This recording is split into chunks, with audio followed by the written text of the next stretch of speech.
आज हम लोग कोण के बारे में चर्चा करने वाले हैं। तो आज हम लोग जानेंगे कोण, कौन सा कोण किसको कहेंगे और कितना डिग्री का होगा, तो कौन सा कोण होगा और उसके बारे में बताने वाले हैं। तो देखिए भला यहाँ पर हम कोण लिख दिए हैं, इतना कोण के बारे में हम आप लोगों को पढ़ाने वाले हैं। तो कोण के बारे में पढ़ा रहे हैं और यहाँ पर देखिए लिख रहे हैं, बता रहे हैं फर्स्ट में समकोण।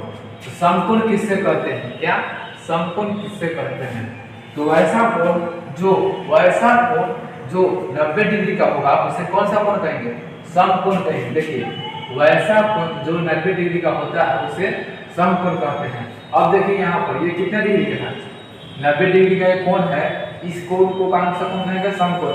यानी कि नहीं से एक ज्यादा होना चाहिए और नहीं कम होना चाहिए, एकदम 90 डिग्री होना चाहिए ग्रेड, एकदम 90 डिग्री का ही कोण होना चाहिए। और जो 90 डिग्री का होगा उसी को समकोण कहेंगे।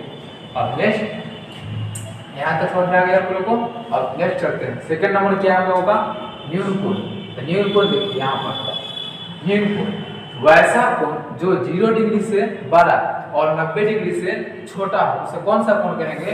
उसे न्यून कोण कहेंगे। देखिए जैसे 60 डिग्री, कहने का मतलब इसमें यह है कि जो 0 डिग्री से बड़ा 90 डिग्री से छोटा, यानी कि 0 और 90 के बीच में जो भी कोण होंगे वह कौन सा कोण कहलाएंगे? तो न्यून कोण कहलाएंगे। और जब 90 डिग्री हो जाएंगे तो वो कौन सा कोण कहलाएंगे? समकोण कहलाएंगे। देखिए 0 डिग्री से बड़ा और 90 डिग्री से छोटा, 0 डिग्री का भी कोण नहीं होगा इसमें और 90 डिग्री का कोण नहीं होगा, यानी कि इससे छोटा हो सकता है। 90 डिग्री से कितना होगा? छोटा होगा, 89 डिग्री हो सकता है, लेकिन 90 डिग्री कोण नहीं हो सकता। उसे कौन सा कोण कहेंगे?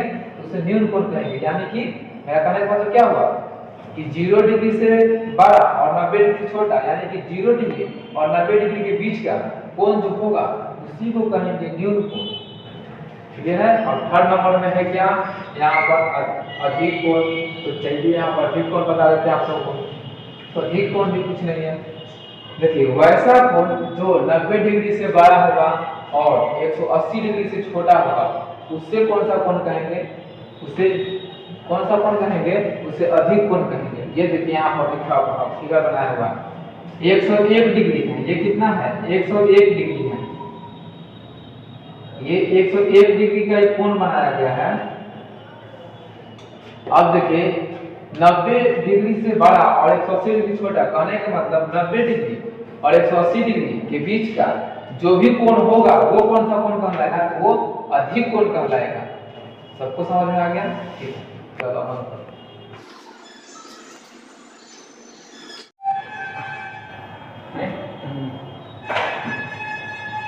अब चलिए रिज्यू कोण, प्रतिवर्ती कोण और पूरक कोण देखते हैं आगे।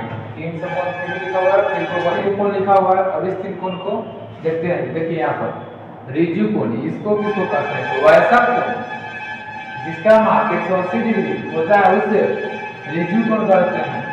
जिसका माप 180 डिग्री होगा उसी को रिज्यू कहेंगे, कोण कहेंगे। जैसे समकोण में था, जिसका माप 90 डिग्री होगा उसी को समकोण कहेंगे। तो वैसे ही इसी की तरह सिर्फ इसका माप क्या चेंज है। वैसा कोण जिसका माप 180 डिग्री होगा उसे रिज्यू कोण कहेंगे, एकदम फिक्स होगा 180 डिग्री, उसी को रिज्यू कोण कहेंगे। इससे कम ना बेसी, कम बेसी होगा तो रिज्यू कोण में नहीं आएगा। जिसका मान 180 डिग्री होगा वही सिर्फ क्या होगा? रिज्यू कोण में आएगा। आगे है क्या? प्रतिवर्ती कोण। तो वैसा कोण जिसका माप 180 डिग्री और 360 डिग्री से छोटा हो उसे प्रतिवर्ती कोण कहते हैं। देखिए वैसा कोण जिसका माप 180 डिग्री और 360 डिग्री के बीच में होगा उसे प्रतिवर्ती कोण कहते हैं। बात समझ में? बीच में होगा, यानी कि 180 डिग्री 360 डिग्री क्या होगा? बीच में होगा। जब छोटा और 360 डिग्री से छोटा होगा उस टाइप का कोण रहेगा उसको कौन सा कोण कहेंगे? प्रतिवर्ती कोण कहेंगे। जैसे इसका एग्जांपल देखिए यहाँ पर AOC = 120 डिग्री, ये 120 डिग्री का कोण बना हुआ है। ये कोण किसका हो गया है? प्रतिवर्ती कोण का एग्जांपल है। अगला है पूरक कोण। यदि दो कोणों का माप 90 डिग्री आता है तो उससे हम पूरक कोण कहते हैं। यानी कि दो कोणों का माप 100 कोण आता है तो उससे हम लोग पूरक कोण कहते हैं। यहाँ पर देखिए ये जो यहाँ पर एक फिगर बना हुआ है AOC, ओ गलत हो गया, AOC कर दो, AOC। अब देखिए यहाँ पर AOC ये कोण है। अब इस कोण में एक कोण देख रहे हैं कि 60 डिग्री है, कोण 30 डिग्री है। अब इन दोनों कोण को हम जोड़ते हैं तो कोण देखिए AOB और BOC BOC AOB कितना दिया हुआ है 60 डिग्री, 60 डिग्री लिख दिए, और BOC कितना है 30 डिग्री, 30 डिग्री लिख दिए। अब इन दोनों को जोड़ दे कितना है 90 डिग्री। तो ये कौन सा कोण होगा पूरक कोण। क्या हो रहा है दो कोणों का योग 90 डिग्री होगा, उसी को हम लोग क्या बनेंगे पूरक कोण कहेंगे। इसे ज्यादा आ जाएगा तो ये समपूरक कोण हो जाएगा, 90 डिग्री ज्यादा आ जाएगा तो समपूरक कोण हो जाएगा, लेकिन 90 डिग्री आएगा तो कौन सा कोण आएगा पूरक कोण आ जाएगा। अब देखिए यहाँ पर सम्मुख कोण, शीर्षाभिमुख कोण और कोण समद्विभाजक, ये क्या है अब इसके बारे में जानते हैं।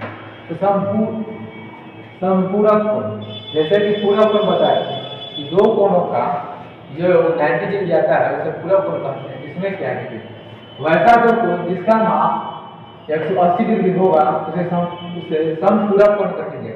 यानी किसमें भी क्या जी मतलब कि कहने का मतलब है कि इसमें क्या है देखिए कि दो कोणों का माप 180 डिग्री आएगा उससे क्या कहेंगे समपूरक कोण कहेंगे, और दो कोणों का माप 90 डिग्री आएगा उससे पूरक कोण कहेंगे। और जिसका माप दो कोण का माप 180 डिग्री आएगा उसे पूरक कोण कहेंगे। तो फिर देखिए पूरक कोण समझ में आ गया है। ये देखिए यहाँ पर दो कोण दिया हुआ है, एंगल AOC और एंगल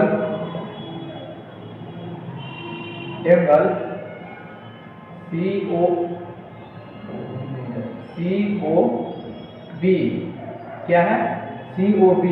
अब देखिए यहाँ पर दोनों कोणों को हम जोड़ते हैं तो angle AOC plus angle COB, इसका कितना माप है 60 डिग्री प्लस 120 डिग्री। अब दोनों को जोड़ते हैं तो देखिए कितना आता है, दोनों को जोड़ेंगे तो कितना आएगा 180 डिग्री। कितना है 180 डिग्री। ये कोण जो है कौन सा कहलाएगा समपूरक कोण कहलाएगा। ये जो एग्जांपल दिए कोण का ये समपूरक कोण का क्या है एग्जांपल है, तो ये एक समपूरक कोण कहलाएगा। और इसके बाद आते हैं हम लोग शीर्षाभिमुख कोण। तो देखिए दो कोणों को शीर्षाभिमुख कोण का युग्म कहते हैं यदि दो कोणों का शीर्षाभिमुख कोण युग्म कहते हैं यदि उनकी भुजाएं विपरीत किरणों की दो युग्म हो। क्या होंगे उनकी जो भुजाएं होंगे विपरीत किरणों के दो युग्म हो। ये देखिए ये एक रेखा और ये एक रेखा है, ये भी एक रेखा है और एक सीधी रेखा है। इसे क्या करता है प्रतिच्छेद करता है। मान लीजिए AB एक रेखा है तो CD इसको प्रतिच्छेद कर दिया, अगर CD मानेंगे तो AB इसको प्रतिच्छेद कर दिया।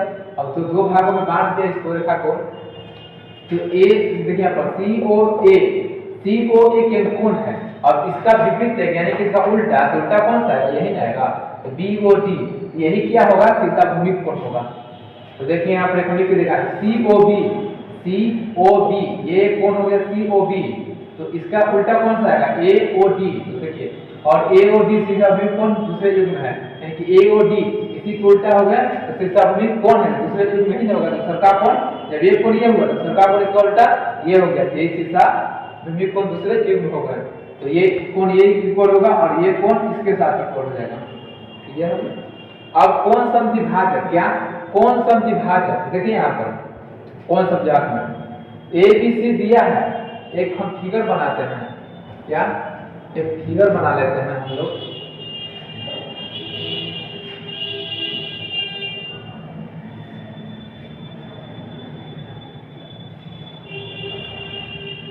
और मान लीजिए कुछ भी हो गया कोण में कुछ भी हो सकता है। A भी एक दिया है और कोण एक कोण बना लेते हैं हम लोग, किसका ABC कोण हो गया। और कोई किरण उससे दो भागों में बांटता है यानी कि एक कोण को दो भागों में कोई कोण किरण बांटता है उससे हम लोग क्या कहेंगे विभाजित करता है, यानी बांटने विभाजित कर देना कोण समद्विभाजक कहेंगे। अब देखिए यहाँ से किरण ले लेते हैं, किरण लेते हैं क्या ये किरण का नेम ही दे देते हैं P, क्या P दे देते हैं, किरण हो गया ये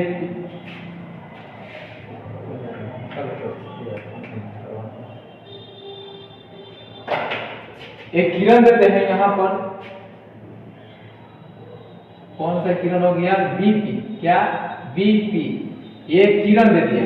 अब किरण देखिए इस कोण को पहले कोण था इस कोण को दो भागों में विभाजित कर दिया, एक कोण पर देखिए कोण विभाजित करता है क्या ABC को विभाजित कौन किया ओपी विभाजित किया, लिखते हैं हम ए बी कोण एबीसी को किरण ओपी विभाजित किया,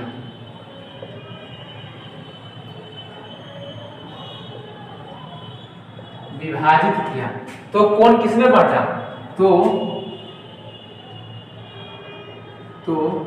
एंगल ए बी पी और एंगल पी बी सी बना। अब देखिए एक बड़ा कोण है, इस सर्किल को हम क्या करते हैं, मिटा के दिखाते हैं, मिटा के एक ही कोण है। अब इसे यहाँ पर हम लोग किरण दे दिया, किरण आके इसको क्या कर दिया कि दो भागों में बांट कर दिया, किरण का नाम क्या है बी पी। अब जब दो भागों में बांट दिया तो ये जो कोण है दो भागों में विभाजित हो गया। किसी को एक कोण को दो भागों में विभाजित करना ही क्या कहलाता है, कोण समद्विभाजक। तो ये जो चूंकि कोण बटा हुआ है तो ये क्या होगा, दोनों आपस में इक्वल होंगे। Angle A B P is equal angle P B C, ये दोनों क्या होंगे, आपस में बराबर होंगे क्योंकि कोण समद्विभाजक हो गया है और यहाँ पर बढ़ गया, नहीं बढ़ेगा तो बराबर में बढ़ रहा है। इसी के साथ हम यहाँ पर खत्म करते हैं।